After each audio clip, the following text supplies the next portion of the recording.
No começo, a escuridão.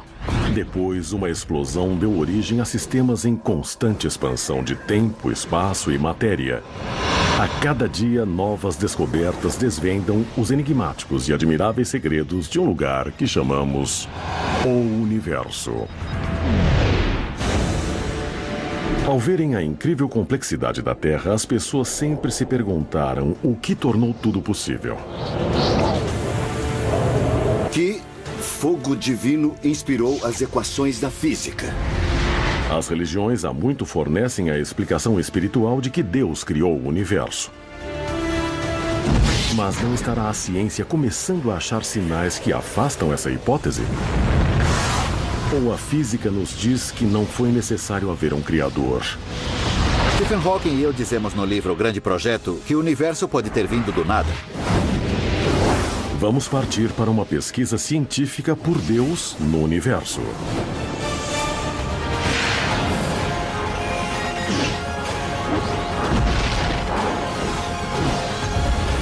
O universo. Deus e o universo.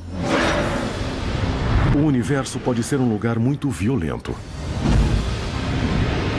onde galáxias rotineiramente colidem e estrelas exauridas explodem. Mas também é um lugar que deu nascimento a algo absolutamente extraordinário. Pelo menos aqui, na Terra. Seres conscientes e sensíveis. Por que o universo existe dessa forma inteligível é um mistério, mas para mim, pelo menos, isso sugere que há uma profunda ligação entre o universo, o grande esquema que se desenvolve e seres como nós. De alguma forma, o universo se tornou autoconsciente. Ele engendrou o surgimento de seres pensantes e abrangentes como nós que podem conhecer o universo. Muita gente se admira de que o universo, em bilhões de anos, tenha dado origem a seres que saibam reconhecer sua complexidade. Podemos até ponderar onde e quando aparecemos.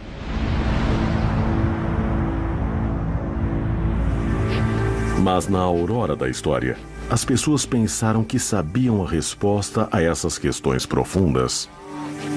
Os antigos viam o mundo como um globo de neve.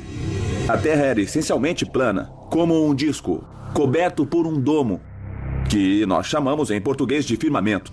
E no firmamento estavam pendurados estrelas e planetas.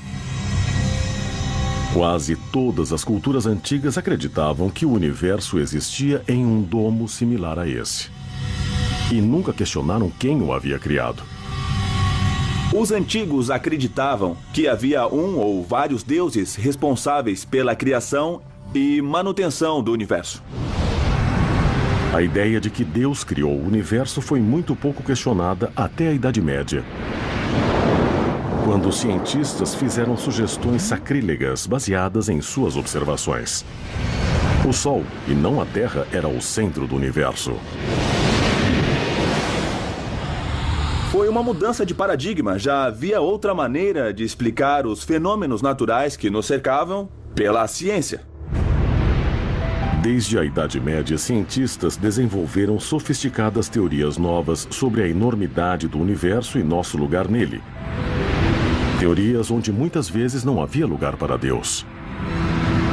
Muitos fenômenos pareciam misteriosos ou miraculosos ou mágicos. E através do processo científico nós passamos a entendê-los. Cientistas gradualmente perceberam que o Sol era apenas uma estrela dentre as bilhões que existiam só em uma galáxia. Que havia centenas de bilhões de estrelas e que tudo surgiu de uma grande explosão há 13,7 bilhões de anos. As teorias científicas, as observações e os experimentos podem nos dizer onde ficamos no cosmos. Mas elas não respondem às eternas questões. Por que estamos aqui? E quem, se existir, nos criou? Alguns físicos continuam a procurar a resposta. E o que já encontraram é extraordinário. Uma ordem notável e invisível que pode governar nosso universo. No Nos admiramos com a beleza e a majestade do mundo natural. As árvores, o céu e a beleza de um pôr do sol é incrível em sua majestade. Como criar sentido para tudo isso? Precisamos ler o subtexto oculto da natureza, as relações matemáticas em que ela se apoia, formando uma espécie de mundo oculto. Alguns veem isso. Sem levar em conta a crença em Deus, a maioria dos cientistas crê que parece haver um código cósmico.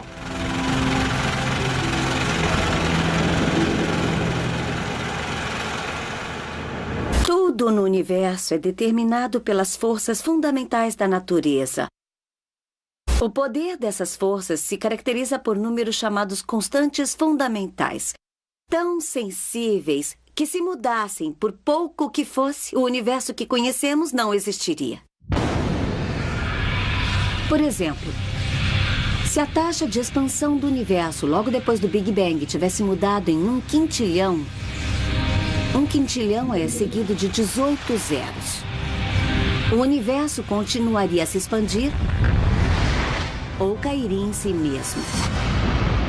E nada disso seria possível. Para ilustrar como 1 em 1/500 é uma quantidade muito pequena, imagine todos os grãos de areia desta praia. Aliás, imagine todos os grãos de areia de todas as praias do mundo. Esse número é provavelmente mais ou menos 1/500.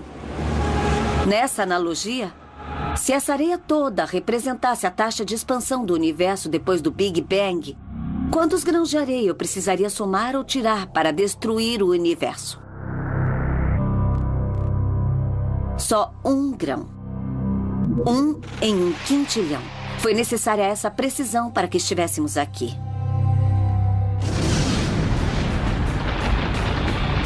Mas apesar de o Big Bang estar perfeitamente calibrado, a vida inteligente jamais teria se formado se a matéria tivesse se espalhado por igual no universo. Se tivesse sido uniforme, não teria havido partes maiores que gravitariam para formar estrelas e galáxias. Então precisamos de pequenas irregularidades na distribuição da matéria pelo universo. Se elas tivessem sido muito menores, estrelas e galáxias não teriam se formado. E se tivessem sido muito maiores, tudo teria entrado em colapso em buracos negros. Mas mesmo com a distribuição certa da matéria pelo universo, a vida jamais teria se formado sem uma complexa série de processos dentro das estrelas que converteram hélio e hidrogênio em elementos mais pesados, como o carbono, que formam a base de todos os seres vivos. Algumas estrelas explodem, fornecendo matéria-prima para a formação de novas estrelas, planetas e, afinal, a vida. Se as leis da física fossem um pouco diferentes, ou se as constantes físicas fossem um pouco diferentes do que realmente são, o processo de fusão nuclear e a explosão de estrelas poderia não ter sido possível e não estaríamos aqui conversando. Não conheço nenhum cientista que discordaria da afirmação de que o mundo é extremamente engenhoso. Não é só matemático, ou bonito, ou elegante, mas é a manifestação de algo realmente extraordinário. Como esse extraordinário ajuste perfeito do universo pode ser menos do que a inequívoca evidência de um Criador divino? Muitas vezes se diz que a delicada sintonia fina deve ser evidência de que alguma coisa a ajustou assim. A maioria dos físicos, no momento, acha que o caminho não é bem esse. Quando você vê uma coisa muito bem ajustada em física, o sentido usual é de que um mecanismo que você não entende muito bem exerce um papel nisso. Então, apesar de parecer que um Criador divino planejou o universo, muitos físicos dizem que a precisão universal não prova nada disso. Outra coisa deve estar em jogo.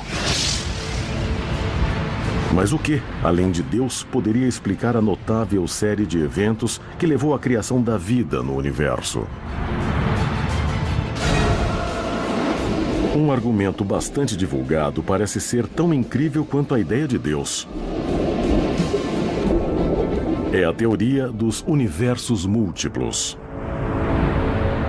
Um grande número de universos, talvez um número infinito, poderia, em princípio, existir em um vasto hiperespaço. Podemos entender a ideia de hiperespaço se o compararmos a uma caneca de chope. A caneca de chope seria o hiperespaço e as bolhas seriam os universos individuais. As bolhas na caneca de chope, fisicamente, são todas iguais. Mas suponha que tenham algumas propriedades. Alguns universos podem conter carbono e oxigênio e estrelas e gravidade. E outros não. Nós estaríamos em um universo rico e complexo que culminaria com a vida como a conhecemos. Se há um número infinito de outros universos, o ajuste perfeito que parece existir no nosso não seria um exemplo do plano de Deus, mas apenas de leis da estatística. A maioria desses universos não desenvolveria ou abrigaria naturalmente a vida inteligente. Mas alguns, sim. A explicação para esse universo ser diferente é que ganhamos uma gigantesca loteria cósmica. É razoável pensar que não poderíamos viver e existir em um universo hostil à vida. Só universos bioamigáveis podem conter seres pensantes.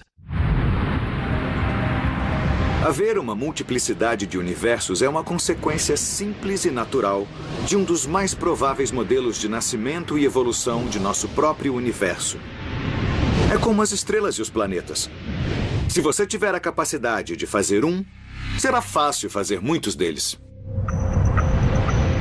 Mas alguns teólogos dizem que a ideia de um número infinito de universos é tão ou mais improvável do que a ideia de um criador que garante que nosso universo seja habitado pela vida. Na verdade, um multiverso requer uma fé igual à fé em um Deus transcendental. Simplesmente não existe evidência disso por enquanto e pode vir a ser difícil de provar no futuro. O físico Paul Davies disse que postular que há trilhões e trilhões de universos apenas para explicar o nosso seria forçar o conceito e levá-lo a extremos cósmicos.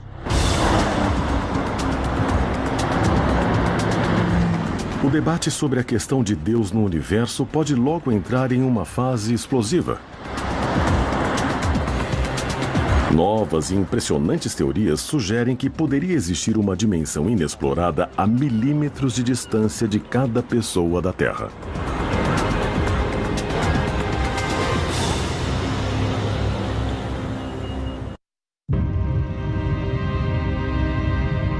Enquanto a procura por Deus no universo esquenta, alguns cientistas trabalham no desenvolvimento de uma teoria que está sendo chamada de Santo Graal da Física. É uma teoria que explicaria tudo do universo, inclusive como ele começou. Chama-se Teoria das Cordas. A teoria das cordas é uma tentativa ambiciosa de puxar todos os temas separados da física e juntar todos em uma grande teoria unificada. Como ela promete responder a quase todas as questões da física, será a teoria das cordas capaz de nos dizer se houve um criador transcendental ou se só as leis da física deram nascimento ao universo? Ela nos leva um nível adiante. Sempre que encontramos novas ligações nas coisas, descemos um nível e chegamos mais perto da explicação total. E quando chegarmos à descrição completa do universo, não haverá muito mais para onde ir. Quer a teoria das cordas nos leve a Deus ou não, ela já oferece sugestões muito atraentes sobre dimensões nunca exploradas, que os humanos nunca detectaram. A ideia básica da teoria das cordas é de que há blocos fundamentais de energia, que poderiam se chamar cordéis, que vibram de maneiras diferentes. E os vários modos de vibração correspondem a diferentes tipos de partículas fundamentais que observamos no universo. Segundo a teoria, essas cordas infinitesimais são os blocos fundamentais que constroem a energia e a matéria. Mas a matemática por trás da teoria sugere uma conclusão surpreendente. A corda deve vibrar não só nas 3 dimensões que vemos, mas em um número maior. E daí a questão: onde estão tantas dimensões extras? Alguns físicos acreditam que as dimensões podem ser tão pequenas que podemos nunca conseguir detectá-las. Mas outros dizem que algumas delas podem estar fora do nosso universo, no chamado superuniverso. É bem possível que nosso universo, as 4 dimensões facilmente observáveis, seja como uma membrana em um superuniverso multidimensional. Em teoria, o superuniverso multidimensional poderia existir a milímetros de nós, porque está em uma dimensão diferente. Mas como ele pode existir perto de nós sem que saibamos? E no que isso implica quanto à existência ou à não existência de Deus? A astrônoma Laura Denley vai demonstrar isso no mundo tridimensional da altura, largura e profundidade. Ela vai se comunicar com o físico Alex Filipenko, que está em uma tela de TV com apenas 2 dimensões: altura e largura. Alex? Alex não pode ver Laura porque está preso em 2 dimensões. Ele não tem a dimensão da profundidade que o ligaria ao mundo de Laura. Ele não pode ver nada na frente dele nem nada atrás, porque no universo bidimensional dele não há na frente e atrás. Eu, por outro lado, posso ver atrás de mim e vejo o Alex naquela tela. E ela também pode ouvir o que Alex diz. Se as leis da física fossem limitadas a funcionar em um certo número de dimensões, não poderíamos fisicamente ver ou tocar ou experimentar uma dimensão perpendicular às outras dimensões. Então, por exemplo, suponha que nosso universo hipotético fosse só a superfície, a tela da televisão. Você poderia ir para cima, para baixo, para a esquerda ou direita ou qualquer combinação desses movimentos, mas não poderia ir para dentro ou para fora. Essa dimensão seria matematicamente descritível, mas seria uma dimensão fisicamente inacessível. Alex! Apesar de Alex poder estar na mesma sala de Laura sem poder vê-la ou ouvi-la, poderia haver dimensões ocultas perto de nós que nunca seriam detectadas. Se Deus ou outras criaturas conscientes existirem em um número maior de dimensões, eles poderão nos ver e chegar perto de nós sem que saibamos. Você pode imaginar ou especular que pode haver formas de vida inteligente que vivem nesses cenários multidimensionais. Porque vemos de certa forma seus efeitos em nossas dimensões. Mas não percebemos que são realmente agentes vivos que afetam nossa vida. Certamente, no momento, a ciência não pode refutar isso. Eu acho que ficamos no nível da especulação. A teoria das cordas diz que nosso universo se estende em outras dimensões, mas não diz que nada em particular viva nessas outras dimensões. Não há um velhinho barbado criando o universo ou puxando as cordas. Teólogos argumentam que não encontrarão Deus na realidade de 11 dimensões, predita pela teoria das cordas, porque ele transcende o superuniverso. Escondida nas 11 dimensões da teoria das cordas, há uma quantidade imensa de ajustes perfeitos. Mas escondida nas 11 dimensões da teoria das cordas, não existe uma realidade incondicional, completamente inteligível e também irrestrita e continuamente criativa. No entanto, alguns cientistas creem que mesmo que Deus não exista no superuniverso, a causa do Big Bang pode existir. Existe uma hipótese de que o Big Bang aconteceu quando 2 membranas paralelas colidiram uma com a outra em um hiperespaço multidimensional. Pessoalmente, não endosso essa hipótese, mas acho a ideia interessante. Mas como a ciência pode provar ou refutar o que acontece nas dimensões extras propostas e apoiar ou rejeitar a existência de um Criador? quando nós estamos destinados a ficar em nosso mundo tridimensional. Uma possibilidade é que podemos achar efeitos das outras dimensões interagindo com partículas com capacidade de se mover nessas outras dimensões.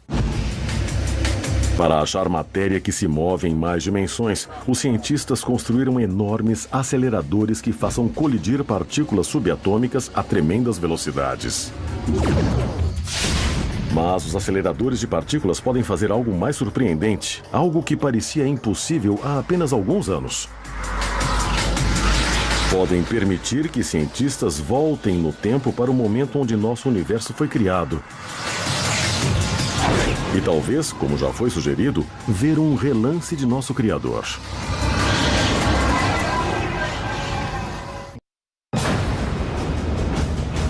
Para ajudar a determinar se Deus ou as leis da física sozinhas criaram o universo, os cientistas vão usar um acelerador de partículas de bilhões de dólares para voltar no tempo para perto do momento da criação. Para realizar esse feito notável, os físicos vão impulsionar partículas subatômicas em sentidos opostos em uma enorme pista oval. Quando as partículas de matéria chegarem quase à velocidade da luz, os cientistas vão fazê-las colidir. Mas como essas violentas explosões podem fazer com que os cientistas olhem para trás e tenham uma visão do passado que esclareça a questão de Deus? O que o acelerador de partículas faz é nos levar além da órbita da teoria e nos dar acesso direto à física que prevaleceu na primeira fração de segundo depois do Big Bang. Essas colisões de alta energia das partículas elementares usadas nos experimentos geram energia o suficiente para criar, por um momento, as condições do primeiro instante do universo. E depois podemos estudar o momento da criação usando as leis da física. A enorme energia gerada na colisão das partículas é uma versão microscópica das condições de superaquecimento que existiam logo depois do Big Bang.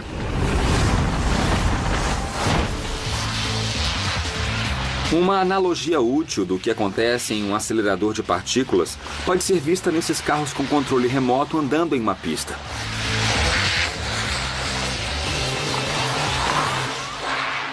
Eu estou em uma pista de corrida com um perito, Dana Smeltzer, que me ensinou a usar o controle remoto para dirigir os carros pela pista. Dana, que velocidade os carros alcançam? 40 km por hora. Equivale a um carro de tamanho real ir a 400 por hora. Ótimo para a nossa demonstração, porque objetos pequenos, os carros, andando pela pista em alta velocidade, são exatamente o que acontece no acelerador. Ali você tem partículas fundamentais girando no túnel a velocidades incríveis, quase a velocidade da luz, acelerados pelo túnel por meio de poderosos ímãs. Queremos que os carros representem as partículas hiperrápidas que giram no acelerador de partículas. Vamos acelerar os carrinhos e, claro, eu estou imaginando que seria divertido fazer os carrinhos colidirem. Será que podemos fazer isso? Podemos, mas será um grande desastre. O que vai acontecer? Vai ser pedaços para todo lado. Então, vamos lá.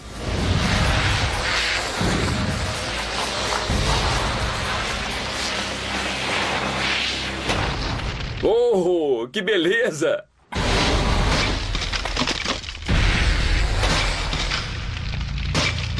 Pedaços por toda parte. Vamos lá olhar. Muito legal. Ah, nossa. Temos pedaços de vários tamanhos. Muitos pedaços.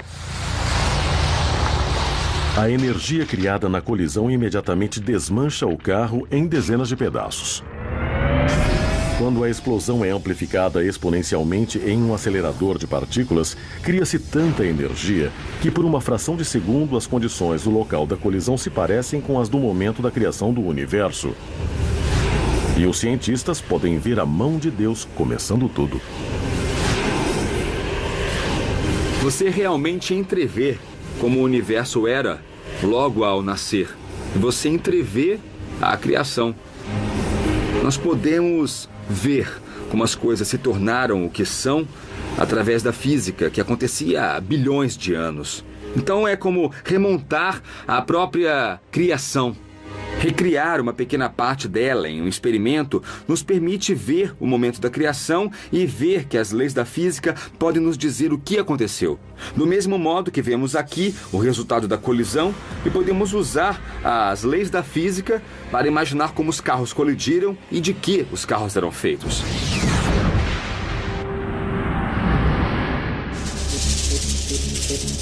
Os aceleradores de partículas ainda não responderam à questão de Deus, porque as últimas tecnologias não conseguem gerar energia o suficiente para voltarmos ao exato momento da criação.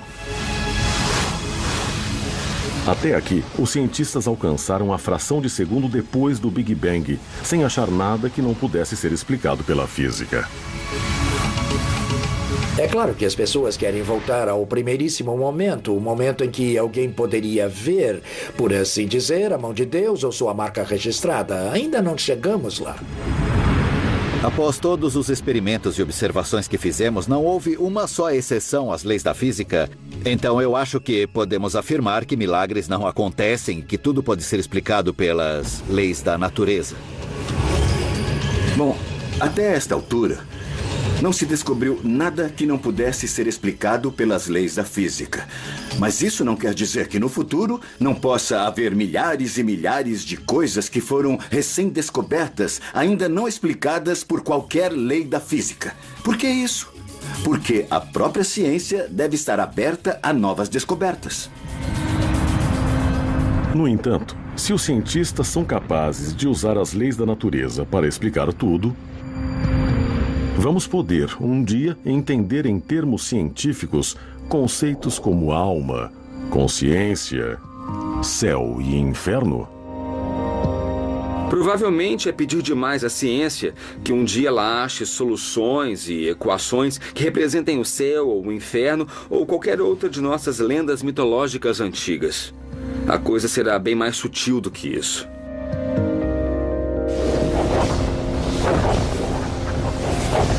Os físicos esperam eventualmente dar uma explicação científica completa de como o universo foi criado. Mas dizem que não está a seu alcance determinar se Deus criou ou não as leis científicas.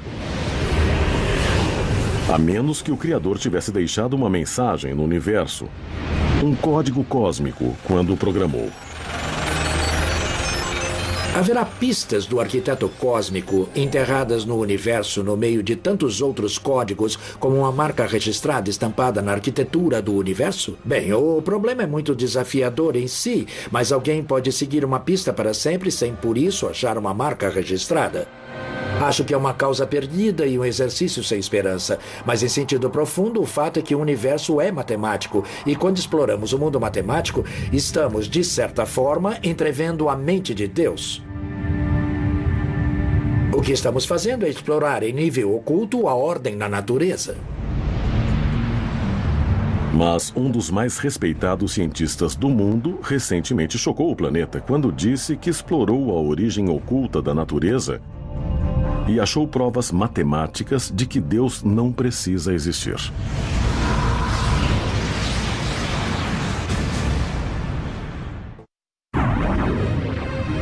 Enquanto o debate sobre Deus e o universo faz furor, o famoso cientista Stephen Hawking disse em seu livro O Grande Projeto que os últimos cálculos da teoria quântica sugerem que um criador universal não precisa ter existido. Hawking e o coautor Leonard Mlodinow afirmam que as leis da física permitem que universos inteiros se formem espontaneamente. Stephen Hawking e eu dissemos em O Grande Projeto que o universo, a galáxia, o sistema solar, a Terra, essa pedra, qualquer coisa pode surgir do nada. Podem ter surgido espontaneamente de um vácuo quântico. Então não seria necessário Deus criar o universo. Ele segue as leis da física. O universo pode ter sido formado espontaneamente do nada, porque, segundo a física quântica, as partículas podem se formar do nada por um tempo e desaparecer novamente. Isso pode ser feito em laboratório e pode ser medido. Então, pode haver inúmeras pequenas flutuações quânticas que desaparecem, mas, em alguns casos, as condições se tornam favoráveis a outras expansões. E isso pode criar um universo a partir de essencialmente nada. Mas Filipenko e outros físicos dizem que não sabemos como ou quando as leis da física se originaram. Isso é muito significativo, porque os críticos dizem que a criação espontânea pressupõe a existência de uma natureza antes do Big Bang. O nada de que fala Hawking se refere a vácuo quântico, regido pelas leis da física. É como dizer que eu tenho uma conta no banco, mas, infelizmente, na conta bancária eu tenho um saldo zero. Agora, olha, isso quer dizer que eu não tenho uma conta bancária de verdade em um banco de verdade? Claro que não. Não é porque o saldo é zero que a conta não existe de verdade no banco. Quando os teólogos falam do que existia antes do começo do universo, eles imaginam que era realmente o vazio.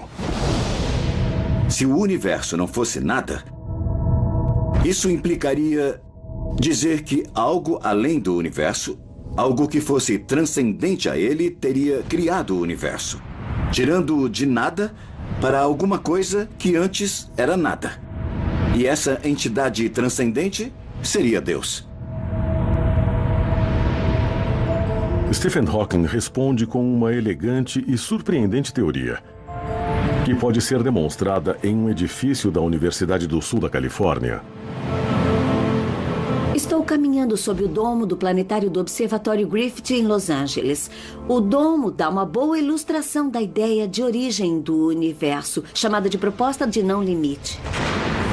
Nossa melhor teoria de origem do universo nos diz que o universo veio de um único ponto. Toda a matéria, o espaço, o tempo, a energia e até as leis da física parecem ter eclodido para a existência, vindos de um ponto só. No entanto, quando os cientistas usam as clássicas leis da física para imaginar como o Big Bang começou, encontram o que se chama uma singularidade. Um lugar onde as leis da física parecem não valer. E um Deus transcendente seria teoricamente necessário para começar o universo. É um problema e tanto para os cientistas.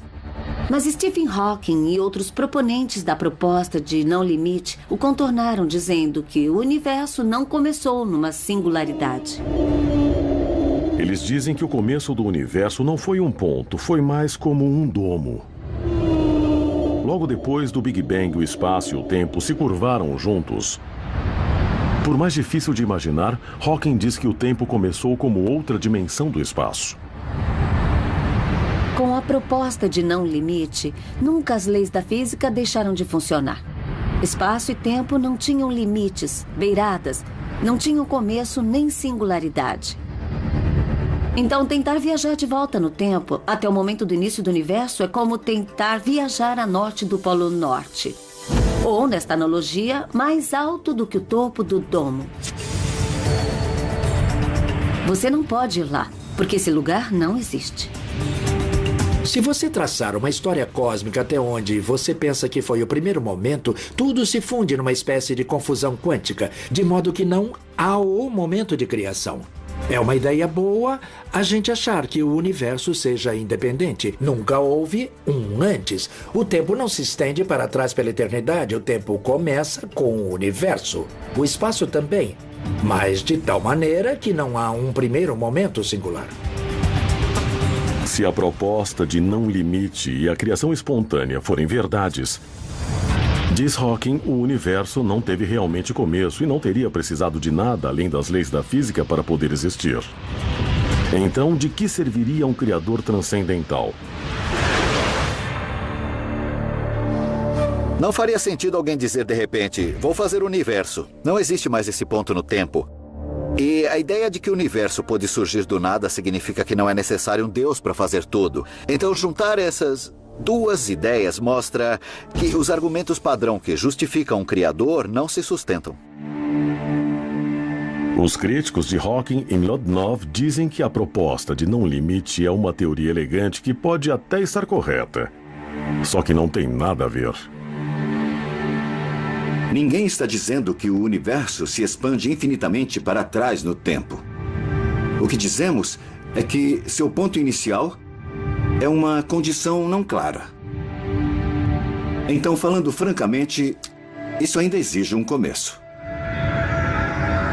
Para contradizer Stephen Hawking e apoiar a ideia de Deus, muitos teólogos citam o teorema de Borde-Gutwilenkin. Formulado por 3 eminentes físicos, ele atesta que qualquer universo em expansão tem de ter tido um começo. Isso é verdade, eles dizem, mesmo que o universo seja parte de um multiverso e desde que os universos estejam em expansão.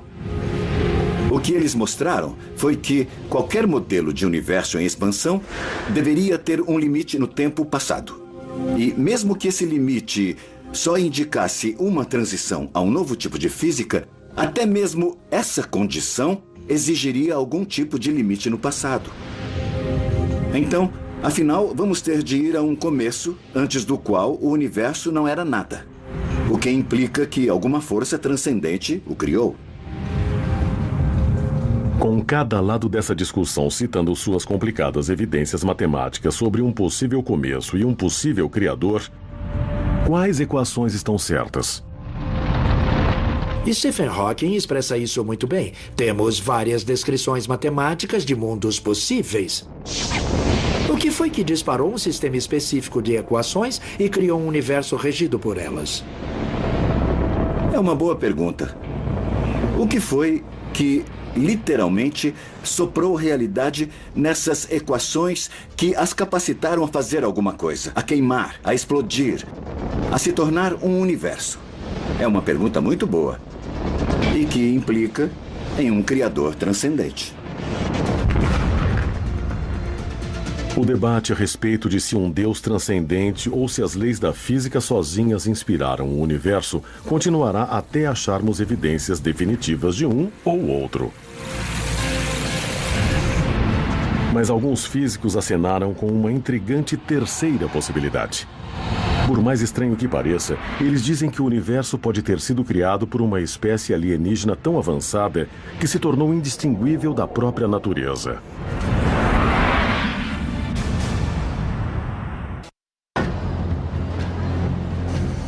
Enquanto os físicos procuram resposta para as questões fundamentais sobre o início do universo e o papel que Deus pode ter tido nele,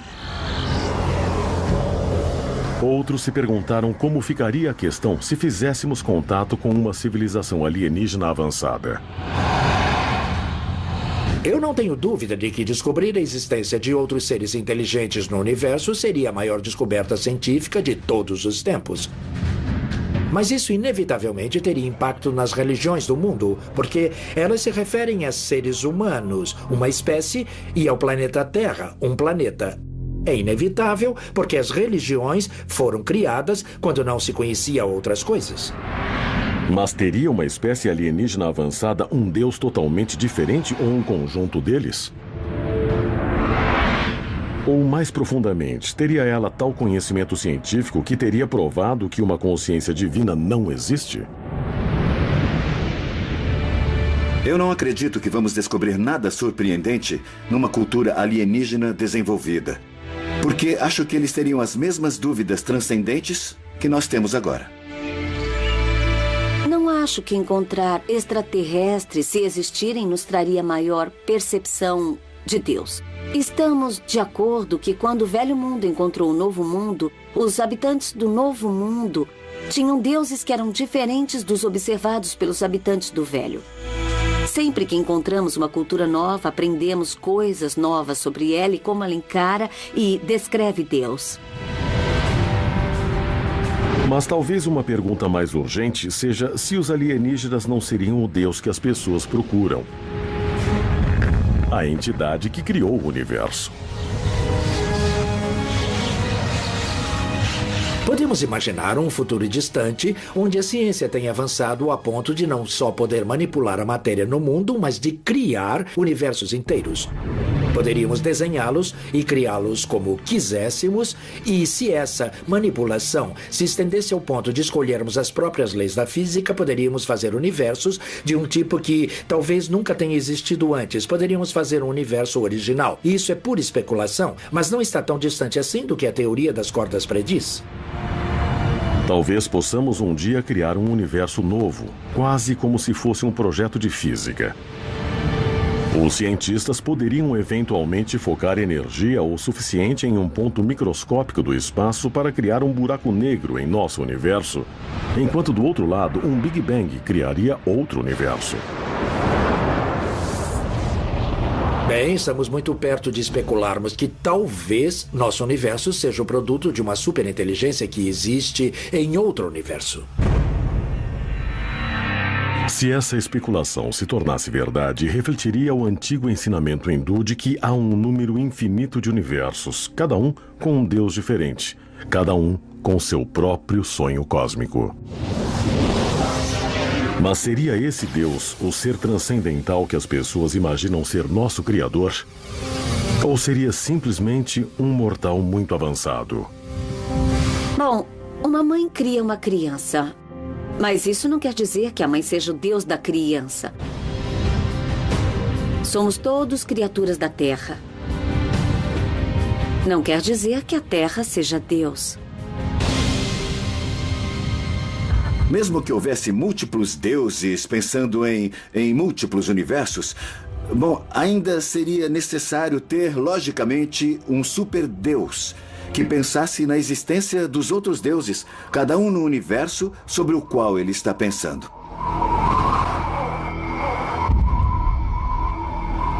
É claro que o famoso ensinamento hindu prossegue dizendo que tudo pode ser revertido. As pessoas podem não ser o sonho dos deuses, mas os deuses podem ser o sonho das pessoas. Essa é a questão fundamental que as pessoas tentam responder. Estamos apenas sonhando com uma ordem divina do universo? Ou a ordem divina nos conduz a isso? No fim, o ponto é: se não houver meios científicos de testar a hipótese por experimentos de observações, nós não temos realmente uma hipótese científica. E então, já que a questão da origem e a questão do Criador é uma questão que nós não podemos testar, ela não é uma questão científica. A ciência não pode refutar algo que esteja além do nosso universo. Isso pela simples razão de que a ciência pega os seus dados dentro do próprio universo. Isso, então, equivale a dizer que, bom, um desenho animado qualquer resolve usar os dados do próprio desenho para refutar o próprio desenhista. Simplesmente não pode ser. O papel de Deus foi diminuído pelo avanço da ciência. No entanto, não há oposição entre os dois. Nunca chegará o dia em que nós entenderemos tudo. Sempre haverá o desconhecido, sempre haverá uma fronteira. Então sempre haverá que para as quais não teremos resposta naquele momento, mas sempre haverá a esperança de explicar tudo melhor. Para começar, a física e a matemática nunca vão conseguir explicar de onde as leis ou a lógica vieram. Se as pessoas quiserem dizer que vieram de Deus, certamente não vamos refutar. Digamos que as leis da física são tão eternas quanto Deus é para os teólogos. Podemos imaginar que haja algo em que as leis da natureza se apoiam, algo que as sustenta e explica. Por que são matemáticas? Porque têm as propriedades que têm. Porque são inteligíveis. Não sei se Deus é a resposta por causa da carga cultural que isso envolve. Mas creio que aceitar o universo e suas leis fundamentais como um conjunto de coisas maravilhosas, mas saídas do acaso, é totalmente insatisfatório. Acho que devemos ir além e podemos ir além.